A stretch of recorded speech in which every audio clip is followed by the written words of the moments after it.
The thing with Night Stalker though, and where it has its strengths with like the vision, it's always gonna have the cooldowns, right? If OG can set the game up to be around their nighttime, their dark extensions, their smokes, that's when it'll be good. But if it doesn't work out, then suddenly you're waiting for your Night Stalker to be strong, but Meta and the TB is on cooldown as well. And if they can't sync up the TB and Night Stalker to be strong at the same time, that's where Quest can exploit OG's lineup in an even game. Good point, right? See if they can get to that point. You got your Tidebringer, you have the treants always spawning, right? Just shoving in arrows, Puck as well, outside of the Dream Coil, a little bit more spammy. So that can certainly be a little bit more challenging. At the same time, I'm wondering, is the catch good enough, though, from OG to prevent Quest from just kind of forcing out a couple of abilities, backing off, resetting, and then, you know, initiating bet on better terms? Is that something maybe they can look to do? OG's not very... They're okay at the reset, but it's based on if Night Stalker's tanky enough to do it. If he gets hit by a coil and instantly dead, then their reset falls off quite a lot. I think both teams are going to be mirroring each other quite heavily in this game, like between how they push out the waves without showing, with how they want to take the fights. We are going to be getting... What's the rune split? 2 for 2? Yeah. Yeah, 2 for 2.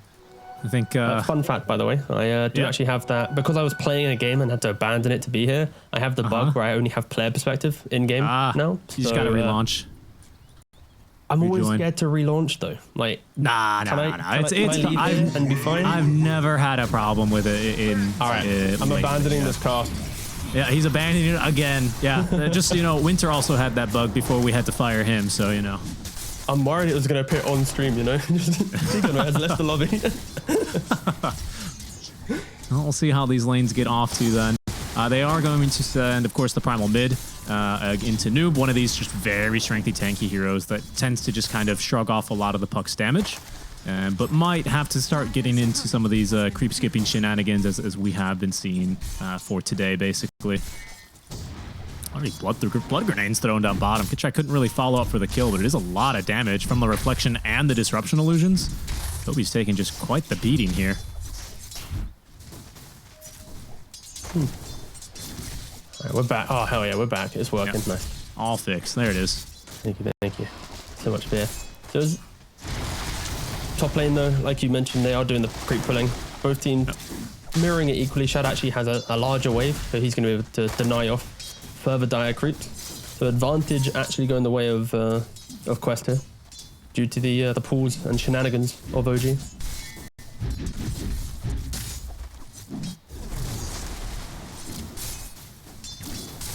I'm always looking around at blood grenades in the early game now. You know, just seeing who's actually got the potential to make some of these moves. You know, Seb going for these level 1 ice shards could be a pretty big blocking move out, but I think down bottom is likely where we'll end up seeing a first blood, if I had to guess.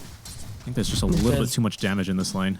Yeah, a lot of kill threat for sure. You have the torrent into arrow. Kittrack, of course, with his Shadow Demon, will be able to combo break this with the disruption. So it's more on, can Quest hold back enough resources where they can bait out the disruption and then use that as a further setup. No, I do expect bot lane to be where you actually get the kills, especially if Curry wants to TP into that lane and try and offset it. TP mid and yoink away a water rune right in the face of BZM. Fortunately, he's full HP at least when he made the move, but half HP by the time he gets actually back to the lane. And the tip to boot. Yeah, just a little, yep, nice hero, mate. Real cool. Again, I'm not opposed to 5 positions actually be able to fight up, and Toby, he is going to be dying in the bot lane. Nice TP there from Seb. Yeah, very preemptive there, setting up that one, which is the tag team. Doesn't really even look like they needed the ice shards. It's disruption to get the TB into position. Yeah, he's got the kill. Yeah, MC is going to be just too tanky. What's like the condition for MC in this lane? Like, what does he need to do? What items is he looking for this game in order to be that kind of frontline fight resetter that you kind of foresee him? Well, first of all, he needs to be able to just exist in the lane. Like Night Stalker, and the reason why we don't see it a lot in pro play, a wet wipe in laning phase literally doesn't do anything. It's just useless. Because I think he's for some more trouble here. They're out of mana, but that's 4 stacks of the Shadow Poison. He had the 10 stick charges. He was okay. Kunkka's just so tanky. He's one of these offlaners that just goes for the bracers. But no, for MC at least, it's how quickly can he get to like phase boots bracer and then trickle his way towards that BKB. Like once he has the BKB, He can pop that ult with ease, tank some coils, walk through the fight, doesn't care about Kunkka. And to fit that though, you do need to get some early kills and some early towers. So it really will be, how does BZM give Nightstalker a game? Like, Nightstalker needs other cores to make him feel good, or supports to help out, and this time BZM does actually get the water rune. Right, he does. That was well over in the mid lane. He's going to end up 1v2ing. It's going to be fine. He's going to get over them. He is. This is good, yeah. Very good move there. He is kind of leaving, or they are just leaving MC. He's just kind of tanking waves underneath the tower, but it's turning out to be quite okay. What is quite famously Nightstalker's worst 5 minutes of the game. He'll eventually be able to get a little bit more active and hopefully a little bit more farm, but not struggling too bad. All the shenanigans that they've done so far have really worked out in the side lane to help him get the XP. It's a product of the pull camps though, because OG's blocked the small camp, Quest have blocked the hard camp, and Koyori's playing quite active on the map with the water runes. So MC already knows, like, guys, there's no camps for them to pull. Jen's naturally going to push the lane into me, which allows him to pretty much solo it and give Seb just freedom to rotate around. BZM, oh, close. Nice stick. Had the stick, had the fairy fire. Yeah, he was okay, but did get pretty close. In fact, he might think he has got a go here. He's got another onslaught in 8 seconds. Same thing for a trample. That'll trigger a TP. A pair of them, actually. He's trapped inside the trees. Omar will be able to close the gap with that level 1 leap and finds the kill. A little bit too aggressive there. Just a bit. And Sven, Mimo in the top lane, getting first a little bit pressured time there. hits. Yep. Immediately on him. He doesn't actually have boots yet on Sven, so he's in for a little bit more harass here, I figure. I don't think MC is tanky enough to dive a tier 1 tower, but could have been a little bit of a scary moment. Good reactions out from Quest, but OG applying pressure where they can. And that is down bottom for now, where Kitrak is kind of getting body blocked under the tower, but he's got the Kunkka illusions to tank for him. No problems there. Only 3 stacks of the Shadow Poison will not be lethal for Toby.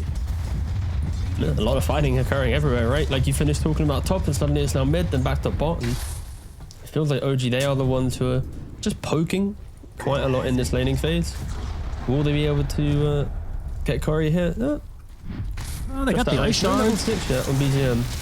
Yeah, Seb's gonna be able to trap him. Still has a snowball, so a TP out's not really an option. Kyra's still gonna be able to pick up the bounty rune, so a little bit of a victory there, but he's still gonna die. Haste rune, though, does go the way towards Noob, so space created for the first power rune here for Puck. That's a pretty nice one as well. Haste is, I think any mid laner can utilize that, basically for a kill rune. Yeah, especially with how OG been playing, right? Like, at any minute, you know they're going to be close to your towers, so Puck can just TP and use that haste rune. We haven't combo breaker here. Yep. Yeah, not really broken. Unfortunately, Yuragi's still in for a bit of pain. Does pop everything that he has, and TP's out from Seb. The ward did scout him ahead of time, so Quest had about a split second of heads up here. Omar leaping away, still has a blood grenade to throw, but is going to be closed down and killed, I think, by the Shadow Poison of Kitrak. Kiori trying to fight his way through this one. He's tanky. He's got the chainmail up, but he's not going to be able to 1v3 it. Yeah, it's not really OG, I mean, effect, yeah. They're just poking and prodding around the map, like kind of looking for weaknesses. And I'm a little bit surprised, you know, against the team with the Nature's Prophet, Quest are seemingly the ones a little bit more on the back foot here and there. Yeah, it's a cool way to play against the Prophet, because if you're the ones who lead the charge, set the pace of the game, Prophet isn't now freely TPing for your 7-minute wisdom. He's not getting every single water rune and it's hurting your mid laner. So OG's philosophy is, sure, you have the Prophet, but we're going to try and just maneuver quicker and take away that kind of TP effect that he has in play. And also, we've seen like Kunkka Mirana in this offlane. It's not really done anything to this Terrorblade, right? Like, Terrorblade's I've not seen a combo. No. And the other thing as well, like, even if they hit the combo, is it even that much damage? Like, a torrent and an arrow, it's kind of whatever. BZM, though, is going to hit by a coil. I got that level 2 Star Storm as well that Omar's going to use for a bit more damage, but he's barely going to be able to get out there. I think that bonus armor really making a difference. As he's going to be able to shrug that off. The bottom rune. Maybe looking for a bit more, as they will be forcing Kitrak at least to take the rune cover with an interesting sprout. I don't know if he meant to catch him there. But it's going to force him up into the high ground. Toby swinging by to try and collect this kill, and it's going to go towards Omar. That was a stack, though, so good chance he actually got the denial. A little bit scary. There's nothing more satisfying in Dota than denying yourself as a support. You know, a couple lads around you, you look at the neutral camp. Oh, meaty. We had a pretty sick play earlier I don't remember who it was. I think it was Snake King, where he was on a Warlock. He went bottom to steal the Dire Wisdom Rune, knew he was dead, and just started casting Upheaval on the Ancients, which came out to kill him instead of the enemy support. Absolute baller move. That's so funny. There's so many man. creative ways to be able to do it, actually. I think that's an untapped talent in pro players. How That's to true. actually deny effectively. I don't think I still ever seen. I saw this one theory crafted pretty quickly, but the invokers sun striking the tormentors to try and deny themselves. I don't think I've seen that one. I had the privilege of seeing a Tree and Protector with an Agged tree on the Tormentor when he overgrowthed in bot, like completely on the other side of the map. The overgrowth damage killed him from the Tormentor, like globally. I didn't see that one coming. I know Zeus can do it as well with the Nimbus. BCM is going to be hitting Kyrie with the business though, not the Nimbus, and I think he's easily got a kill. I mean, he's got Pulverize and will just commit it for the guaranteed kill. Question is, will the lack of Pulverize now punish him? I don't think so. The damage here is not really that high. We'll see if Toby TPing in changes the thing about it, but it's a long TP, and furthermore, he cancels it. So a very easy no there and a free kill once again here, basically, for BCM. And this laning phase has been very noisy, right? The support's making the moves, primarily the Tusk for OG, and then both Marona and Prophet making a lot of action occur for Quest. But the fact that Night Stalker, he started barely having a level or CS to his name, is now 4k net worth higher than the Puck. He's been in a 1v1 lane pretty much for the last 4 or 5 minutes, if not longer, and he's well on the way to like an Echo Saber, which he most likely will disassemble to go for that BKB, but giving him a little bit more punch in the mid game. This is an issue for Quest. It is, right? I mean, it's going to be one that's building. Sven shot at least up to decent levels of farm. Pardon me, got the full Mask of Bandus, but, you know, MC just very comfortably pulling waves behind the tower, just letting the Sven get his farm, because he'll be online a bit sooner and he'll be a little bit more annoying. There's nothing a Puck likes or hates more than having to go for like a BKB before, you know, like 45 minutes. It's just not something you want to be doing on this hero. I feel like the Puck, it's so difficult for him to itemize, where like he wants Witchblade to do damage, he wants a blink, but then it's like I need my Slange Kaya to scale, but then the BKB is, we'll see how Noob does navigate this game. How he balances it. There's still a coil here on Seb, so it's unlikely he gets out alive, and he won't. MC popping that first Dark Ascension though. Very low on the mana because of course of that refresh, but the double void allows him to easily nuke through Kaori. Has the kill there. Still 4 heroes though for the side of Quest, at least until Shad tries to TP away. MC tried to cancel it. A little cheeky play there. Question is, will Uragi now use the Twin Gate to come top and actually pressure this tier 1, or will it fall naturally? Okay, no, he does Twin Gate up. The unstoppable urge of a Dota player to cancel a core's TP. Even if it's not the wisest move to make. It's always good stuff. I haven't really seen Toby do much of anything at all. Kitrak's a hard target because you're going to try and stop him through the disruption. You can see he actually never even cast the Torrent. Kara here to close the gap. Now they should have him surrounded and killed very easily. This move might allow actually... It allows him to defend the tier 1 tower, so it's a pretty nice move. Yeah, it wasn't as quick as I expected. I kind of expected OG to make that move quickly, go for the tab, but they lingered a little bit too long. Wagon goes down. It's not going to happen. In fact, we don't have any towers down yet. Seems to be like, what is this? Western European Dota, huh? Now this is the farm region. Everyone waits for their items. It's been a snooze fest. I've been covering this region now for nearly 3 years of DPC, you know. It's a snooze fest. We're so bad now. you coached in it as well. Is that why you stopped? You're like, Halberd Smashers? No. Nice. Someone remembers. Thank you. Of course. Quit farming, Rasmus. Go buy Midas. Buy Blink Dagger on your Beastmaster. And he went, okay. Sure. Well, I think Quest, there we go. Moonlight Shadow, number 1 of the game, out from Omar. They're going to try and set their sights here onto MC, who does not have Dark Ascension. Does not have any heroes nearby either, so this should be a kill about as easy as they come. Nice combo here into the magic damage. Carrier joining as well, just for kicks. And they've got a kill on the MC. Bottom, Seb saying hello to Shad. And eventually we'll say goodbye with a Walrus Punch. Quite a quiet game though, still from Uragi. It'll be interesting to see when he actually wants to kind of make his statement in the game. He's currently got a Dragon Lance going towards Yasha.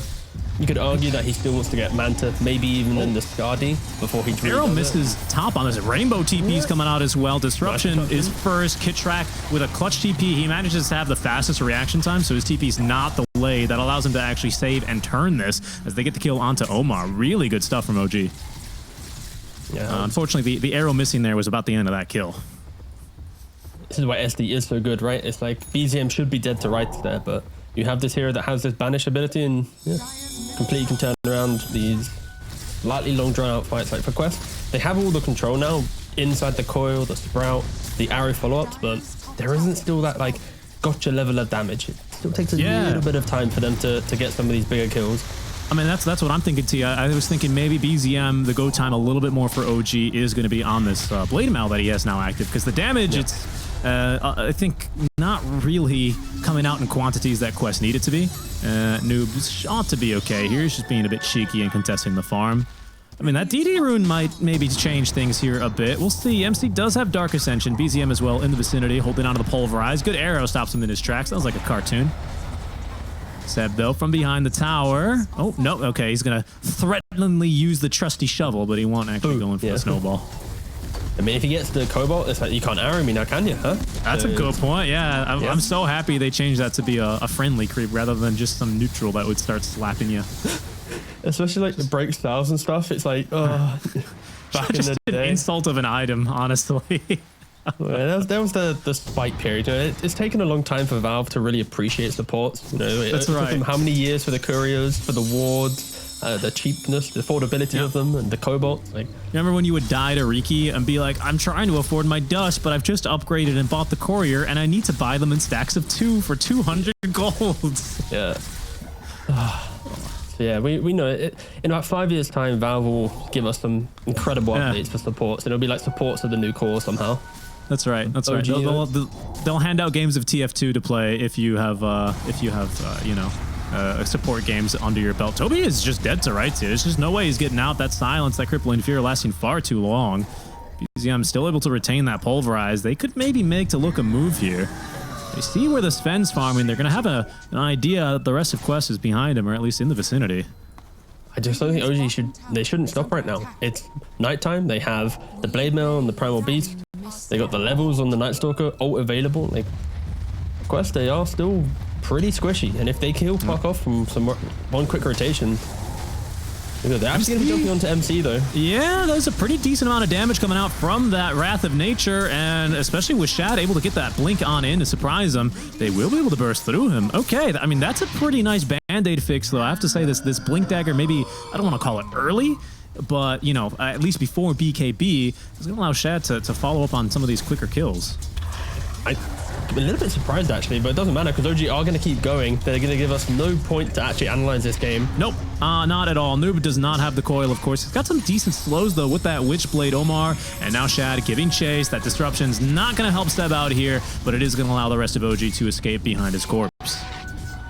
But all of this starts because, like, OG, they get a nice pick in the enemy triangle.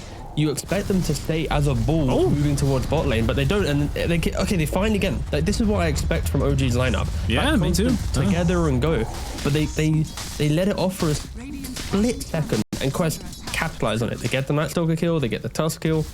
So I feel like for OG, like these engagements, they should be kind of recalibrating every time. Going, wait a second, why are we just splitting away and farming the wider map? Because Quest lineup will happily exploit a team that plays quite wide, right? You've got Prophet, the Mirana, the Puck, like these heroes, they want to go for that one pick off that two. And I think OG now should be feeling, especially after like multiple engagements, like they don't need to be as greedy right now. This is like a good window for them to be classic OG in your face Dota. I think, well, the in-your-face aspect is coming soon, though, for MC, right? He's got this Blink Dagger queued up, nearly on its way. And again, we talked about the difficulty of the itemizations that a Puck, and specifically Noob, has into this matchup. You know, he just has the Blink online, 500 gold. It'll probably be the Sange. But, you know, that status resist that normally helps you in difficult Puck games does nothing against this AoE silence. So I think this is going to be a big move to make here. There's a cheeky Blink away by Noob. Nicely done, wasting a bit of time from OG, showing off his fast reactions. In the meantime, the rest of OG, they planted a ward down here that does scout Seb, but he's got his Kobold protecting him now, T. I don't think they can actually kill him. Oh, it's such a clutch Cobalt. Like, this is why you go for the shovel. Yeah, to be fair, shovel is like a sleeper, like, OP item, right? It's like you just get some casual shovel when you're always on that, but Seb, he's trying to farm his blink in the bot lane and does go down quite quickly. He does. Coyote top lane, though, should die in return as he was trying to TP away. I think nearly got that completed, but is eventually going to be killed off. And they had the Pulverize the entire time, honestly. So just some happy trading here. I mean, both teams, I don't know, they seem pretty content to just continue getting their items. MC has Blink flying out to him, T. Eye of Scotty finished in about 300 gold. It's really good for OG right now. Like, and Blink Dagger for Seb, right? I mean, this has to be a moment. Yeah. Like when you look at the wider items and compare both teams, like the items coming into the 20-minute mark of the game, like OG, each item will pack a punch in the next fight, right? You've mentioned the double blinks now on Nightstalker Tusk, the tankiness of TB now with the Skadi. This Sven shouldn't be able to 100 to 0 him pre-Sunder. It's why you see OG looking towards Roshan. Like you've got the medallion as well on the Tusk, plus the level 4 tag team.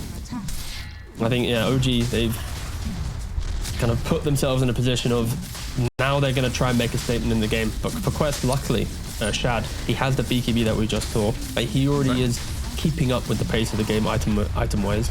It's a good point, right? We had to maybe be a little bit more aware of his itemization and how he continues to come along. Again, I think if Quest can get the jump on OG, despite the advantages I think this OG draft has given them, particularly with the vision and the counter initiation on the disruption and the snowball, basically, I think Quest can easily take fights here. But now that OG have the items, no one is pinging, 300 more gold till this or 400 more gold till that. I think we're going to start to see OG really ramp up the pressure with this first stages. At least I'd like to. Scotty's about to be delivered.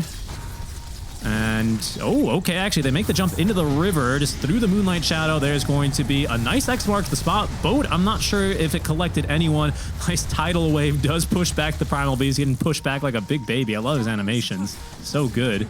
But a clean disengage there from Quest Esports as they do burn the Dark Ascension. Yeah, especially with it being a, 2-minute, 20-second cooldown spell. Oh, yeah, that's a big one. Through that, always feel nice. Toby has only a Blade Mail, by the way. I think he just has a Shard finish. The Shard, yeah. I was thinking this, I looked at him, I was like, it's very uncomfortable to look at. When I look at Toby, like he's nearly, like, he's not going to be overtaken by the Tusk, but his lane wasn't too great. It doesn't matter now. Nightstalker, no ultimate. Shad with the blink and the BKB. Jumping in. The arrow zoning out BCM. Not like I think he really wanted to turn anyway. We'll see if they can catch another. He's got that Invis rune though, so without the detection on hand, they're going to have to let him go. I mean, these are big kills from Quest. For me, I always compare these, but you'll have to pardon me. The American in me always wants to compare them to ice hockey, like a penalty kill, where it's just you're killing time off of this Aegis. You get a crucial kill onto someone like a Tusk. He's your blink initiator. He can be your counter initiation.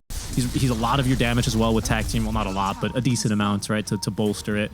It's gonna kind of ice OG for a little bit, right, until they can reset and make another move. But BZM has been stalking Shad for about 30 seconds up until the conclusion. Just watching him farm, thinking about how he's going to pulverize him. In goes Seb now. Does force the BKB here from Shad. Ice shards are going to be on the money. And of course, he's holding onto that Walrus Punch in case he TPs away. But a nice blink out. They have managed to find Katrak, by the way. Looks like elsewhere around the map. So Quest Esports dividing and conquering despite the BKB charge. Not the worst thing. Again, I think it's big, T. Correct me if I'm wrong, but I think it's big that they're killing some momentum during this first Aegis. Yeah, they're killing the momentum, but also it's like Quest used the Sven, the God Strength, to kill off a Tusk. So now they mirror the God Strength with the Nightstalker ultimate. So Shad then has to use his BKB to survive again. It's like a lot of awkward scenarios here where if he didn't have to BKB in mid lane, he'd have a second God Strength during the time when Nightstalker's ultimate is still on cooldown. But because of that, it's like, I don't think Quest did the perfect job at annoying OG during this downtime. But still, like, you can at least see the mindset of we need to play around Nightstalker is at the forefront of Quest playstyle right now. Certainly. It just didn't really work out too effectively. Well, the bot lane kill at least opened up, the bot areas in the jungle opens up the lane to be pushed a bit more. Noob might be for some trouble here. Pardon is MC looking to close the gap. Is going to connect on the silence, and him and Seb easily taking down the buck.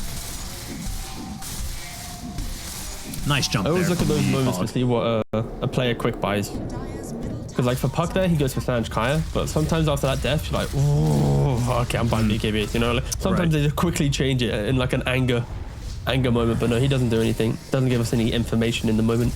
For OG though, it's tough. Yeah. I mean, how do you stop again?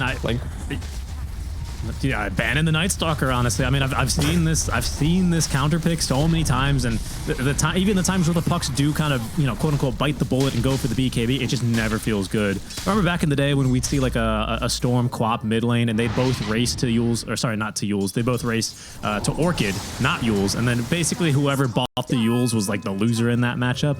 It just feels like Puck is the loser by default here, just because of the hero skill set.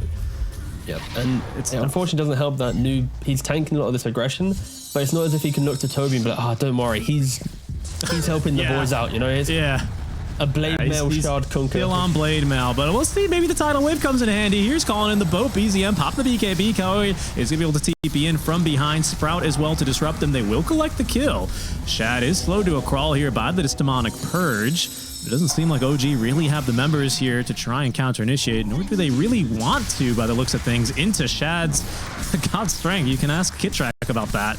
He is going to be taken down, unable to escape in time. Okay. And Shad, he's looking to go straight for the Lincolns as well.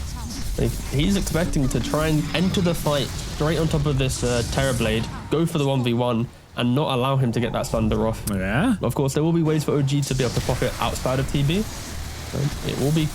It's an interesting approach. Like, not a lot of carries go Lincoln. Certainly. You know, like 4th item Lincolns, like it's always damage, like the Daedalus. What's the next way to slaughter my opponent? But Shad, he's going for kind of like a hybrid approach here in the hope that it can give him that a little bit of an X factor in that fight. Because we're yet to really see Sven versus Terrorblade. It's always been the pickoffs moving around the map. I kind of like it as well. Like, you know, Sven, one of these carries that doesn't really build more than the one BKB dispel, right? You don't ever see him with a Manta or anything like that. So just this one defensive item as Toby's going to get caught through the Twin Gate. He activates the Blade Mail, but I won't really change a thing. Down he goes. But having this like defensive item, you know, that is still some stats for him. You know, it can block maybe even a Demonic Purge. I think it's really nice to see him pick it up. Quick little kill here onto at least... yeah, Kittrack, he'll go down. Ooh. But down bottom? What's this? He's baiting. Shad is gonna get caught here. He's got BKB. Don't know if he'll get the chance to use it. God Strength. It's Kyori as well, TPing on in. MC onto 2. Noob connecting as well from the mid lane. There's actually quite a bit of quest heroes here, and the cleave is good. Down goes Seb. BZM on 30 HP. Only one right click needed there from Shad to put him down. And it's working out for Quest.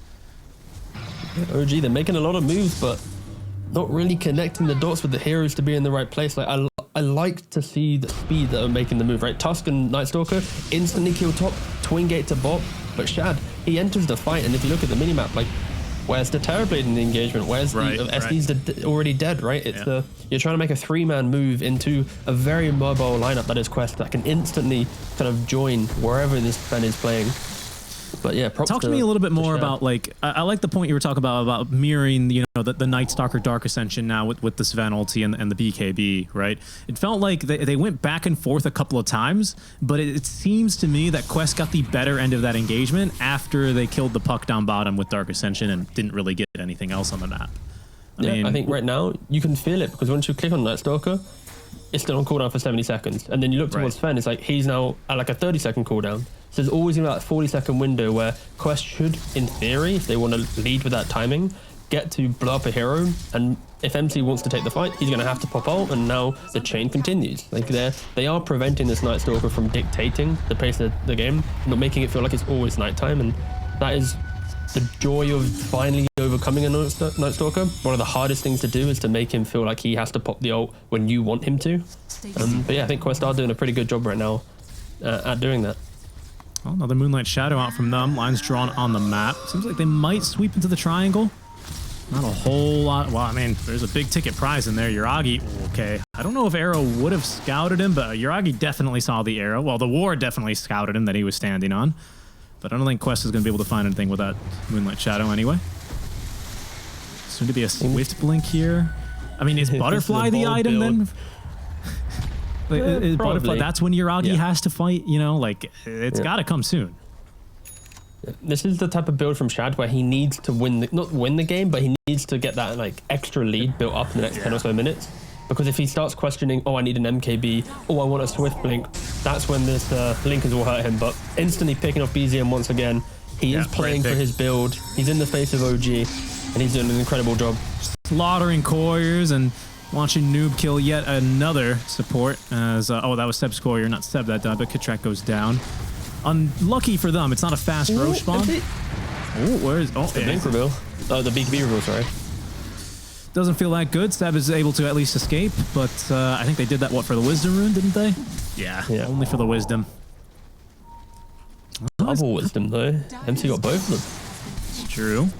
To 16 now. That'll certainly help a little bit with that cooldown. It's only 5 seconds at a time, though. Does have Dark Ascension ready. Seems to me like if OG, I mean, they've got a real chance at least of contesting this Roche, seeing that, well, actually, it's going to end up going bottom. So that's good for them, though. They're Radiant. They want that Roche down there. Quest kind of have control down here, though. They have 2 of the dire wards. Somewhat, you know, one on mid, one near the Roche pit. So Quest are in a bit of an advantageous position.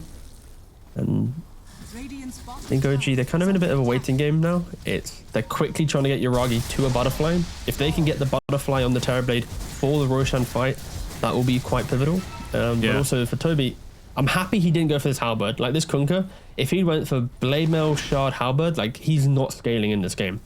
But the game kind of got a little bit better for Quest, and instantly, bam, goes for the Aghanims. And yeah, I think the way that Quest are playing right now, like the next Aegis, if they go to it straight away, as it spawns in 12 seconds time, there's a good chance for them to take it. Someone's just standing there. He's dying, yeah. Yeah. I mean, he was getting stalked by Omar. I'm not sure if he maybe figured it out. Maybe his TP was already on cooldown. Oh, no, I don't know. That was weird. Well, dying was the correct answer there, T, and maybe a couple more OG's heroes are going to have to join them. Very nice tidal wave away. Toby's about to get Ags delivered. There it is. Wasting no time. Tornstorm will be popped as MC is able to shrug off the Dream Coil with his BKB. Still alive, though, and quite healthy. He's going to be Noob, and he's kited out 2 BKB durations here. Yuragi will be swept back by that tidal wave, and Quest seems very advantageous for them here. We're at half duration of this Dark Ascension. Oh, and Kaori's even going to be able to make it out alive. The problem for them is Roche is up, and they still have plenty of Metamorphosis duration. So their hand will be moved here. Yeah, they have the smoke from Quest. Sven has everything in play. God Strength, BKB. OG, they are desperate to take this Roshan. They've used so many key items and spells to get to this position. There's Dark Ascension down. Arrows going on in. Fishing for one has found Seb. There they go on in. Oh, the ulti from behind. It's already found Kitrak and BZM MC. He's so low. He's actually trapped by the ice shards, and they're not going to be able to get this Roshan. In fact, they sweep Yuragi further into the corner where he finds himself completely alone, T. No teammates, no recourse, and no chance to make it out of this one alive. Quest Esports are going to be able to dominate this Roche fight and could be completely in control here in game number 2, assuming they can kill Yuragi. Well, they will. He's already used the Thunder. There it is.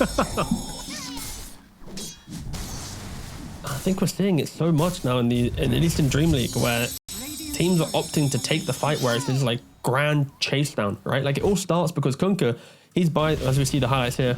Okay, we're going to see the start of the Roche fight anyway, but at this point here, OG, if you look at the top bar, like they've already used so many resources, right? Like Night Stalker doesn't have ultimate, Terrorblade's halfway through his meta, they're huddled in the pit, which of course, with heroes, with pucks, then AoE titans of the game, they are going to crush you there. So it feels like for OG, they started the entire engagement chasing down a Kunkka, falling victim to, oh, he now has Ags, not being clean enough on their execution, and then desperately trying to go for Roshan after the fact, when Sven had not had a single result. It's not over either. They're on to MC.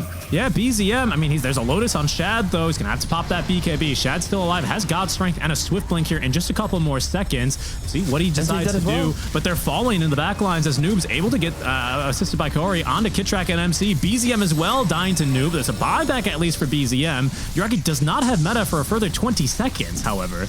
And Shad is standing confidently as ever here on the high ground. My goodness, this is really turned into something. That move, T, especially the way that fight started, and then the call to go into Roche from OG seemed very like, guys, we have to do something. You know, like this is like we can't give this up, basically. Which maybe is correct as we're seeing the consequences here, but I'm not sure here if it's going to work out just how OG wanted. A nice force staff gets him out of harm's way there for Yuragi. The Torrent Storm will sweep him up. Quest Esports not giving any opportunity here for OG, leaving no room for errors, and they will be able to back up. Yeah, incredible discipline. Shad sitting at 8-0 level scoreline. Like every single item he's purchased, he's instantly joined his team to take the next fight, to push his team even further. Of course, he is the stand-in, but this is the level of game that you need to be able to get a win in such a competitive tournament. I mean, I agree. You know, even before you were, when we were, I believe in the draft, or just before, talking about how this is one of the most difficult positions to stand in for because you need that kind of confidence. You say, guys, I have this item. Let's go, guys. I'm strong now. Let's go. Seems like Shad is doing that role perfectly fine. You know, as far as where I'm sitting, really stepped into it. Helps when you're in the lead, right? I think. That's true. As soon as you're in the lead as a carry, the game, like, it speaks to you, right? It's like, I know what I need to do. I can treat this like it's any other carry game for me. When the game's difficult, that's when the synergy of communication between carry and team will come into light. It's probably why Quest haven't been able to make some of these, like, emphatic comebacks that we're used to seeing from them. But especially in this game, where he's been able to free farm, do everything, dictate where and when and why, then yes, this is going to be quite a Quest showing for sure. 27,000 gold lead at the 34-minute mark. We're yet to really see OG perfectly throw their heroes into a fight together cleanly. It's always been a bit of a Night Stalker here, Terrorblade there. They just don't have that one hero to kind of tie everything together. And we mentioned in the draft, right? It's a lot of single target style of playing. It is, yeah, and they've caught BZM, forces the BKB, he's got the Blade Mail active, but they will chase him down, even preemptively applying the Orchid, so he's not going to be able to escape this too easily. Oh no, Katraki's reflected his spells onto himself. He's going to go down. They also catch Yuragi. He snaps the coil. Shad has a stun, but just out of range thanks to that self-hurricane bike. They're looking for more, though, as they're forcing MC to pop the BKB out onto Yuragi, who does at least get off that Thunder. Short cooldown here at level 3, but pulled back into the boat and pushed away from the fountain. And into the hands of Quest, who seemingly are also going to put this game too right into their hands as well. T, this is looking pretty one-sided. I was about to ask you, what's the team fight win condition for OG here, but I don't know if there is one anymore, especially the way Shad's just initiating here. They found MC, trying to at least get out of the base to find some farm, but he will be ran down, harpooned, and pulled back and killed. That's a full team wipe here, as Quest giving the OG treatment to OG, farming in their base. Top tier 2 is alive, and there isn't a creep wave right now, so OG a little bit lucky not to be losing more instantly, but the fact that both Night Stalker and Terrorblade are dead for 30 seconds, Quest can either steal the Tormentor, take a tier 2, take a mid-rack, whatever objective they decide to go for, they can take it for free. And it does look like they are eventually going to be going for the middle lane of Barracks. All right, T, give it to me straight. Are we at the way that OG wins this game is by them getting kicked back into the fountain territory? I was thinking the same thing, yeah. I was like, Seb better buy an Axe right now. Expect everything, buy an Axe. It's looking rough. I mean, Kitrak can barely leave the fountain. They have got their hands on the noob here. Yuragi rumping into him with the Metamorphosis, but just doesn't have the damage he needs. Kaori even comfortably TPing away right in front of the OG fountain. That's mid barracks deleted as the rest of OG TPing over to try and see what they can catch. Don't know if it'll be that much here. Dark Ascension ready in 20 seconds. We'll see how desperate this chase becomes from OG. The answer is very, as MC pops the BKB. Noob ready to counter initiate, and quite frankly, the rest of OG's heroes just cannot sustain this chase. They're gonna have to back up. It's gonna leave them without a Metamorphosis, though, for about another minute and a half at least, T. It is very uncomfortable seeing Shad. He instantly, boom, grabs up, gets the MKB, sells Mask of Madness. He is, if you're Terrorblade right now, you are scared to look at a fight. Like, you can't thunder the Terrorblade. He's gonna, he's gonna instantly rip through you. I feel like for Quest, just smoke up, go again. You got 20 seconds. Oh, don't kill Kitrak, please, boys. Don't kill. There he goes. Okay. Oh, well. Yeah, well, it happens. And Quest is smoked right now, so this could be a... you got a shard, but also a loss in this series potentially. Yeah, well, the shard's pretty good. I mean, look, it went to Seb, right? So, you know, his post-game screen will be looking really happy. There's no sentries in the base, by the way. There's one outside the fountain, but Seb, okay, does at least get off the snowball. Regrettably, he's being pulled further away from his fountain. Lotus Orb, not going to help him out. He dies to the right click of the support NP. He's dead for 50 without buyback. Chad's 25. He's got that 50% God's Strength damage talent. You can barely actually get on to the darn tier 4s with how many Treants are here. T, I think this one's over. I hate to say it. See? OG, they're going to give it one last hurrah draw, and it's a pretty good one here. But my goodness, look at the damage that Shad is pumping out when he's actually able to stand his ground and right-click. MC forced back on 0 to no HP as Shad hits him with the harpoon, and down he goes. Yuragi doing what he can, but it doesn't even have meta for 30 seconds. Pulled in the disruption. A little fun graphical thing there as Yuragi, I mean, he doesn't even have attack speed. He's hit with the Mage Slayer, does get off a Thunder here. BZM doing what he can to stop the rest of Quest Esports from slamming into Yuragi, but they're just hitting the throne now. Noob very confident on just about no HP as Yuragi pulled out of his fountain by that harpoon. The Torrent is going to be onto 2. Seb finds a punch, but it's just not enough. See, a 41k net worth lead. They're trying to farm him in the fountain. This one's over. Quest, they take it. It's a draw, 1-1. Yeah, really good stuff for that from Quest.